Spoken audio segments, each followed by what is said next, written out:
If you guys have never tried coffee buns before, they are basically bread buns with a coffee topping that is like nothing else. They are seriously so good. So of course we're going to make the bread dough, so start with heating the liquid, which is 110 grams of milk and 20 grams of water. Microwave that for 25 seconds or until it is lukewarm. Pour that into a large bowl and sprinkle in 1 package of active dry yeast. You want to give that a good stir and let that sit for 5 minutes.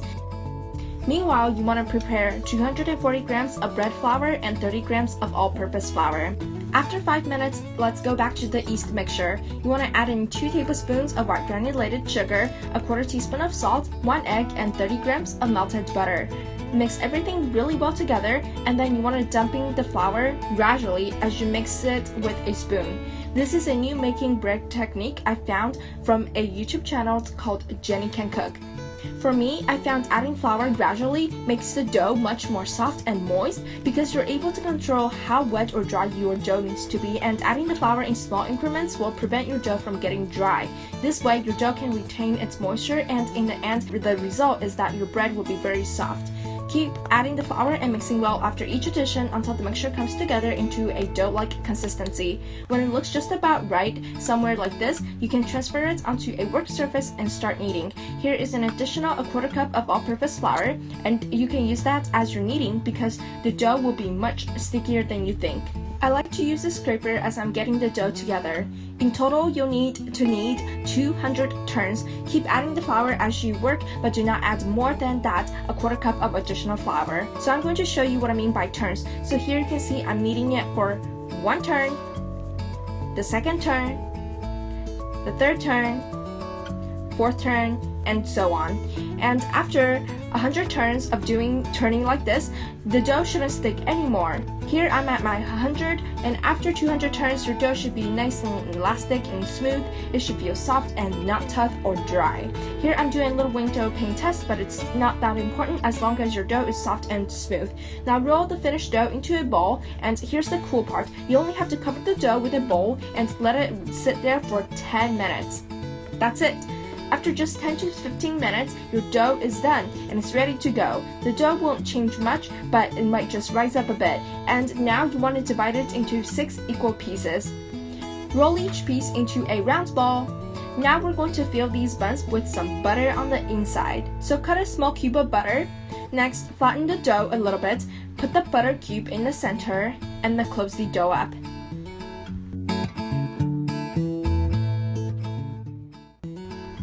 To close the dough up, just grab the sides of the dough, gather them into the center, pinch the dough, and roll it into a round ball again.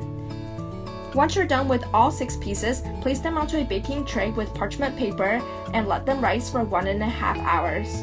Make sure you cover them with a towel.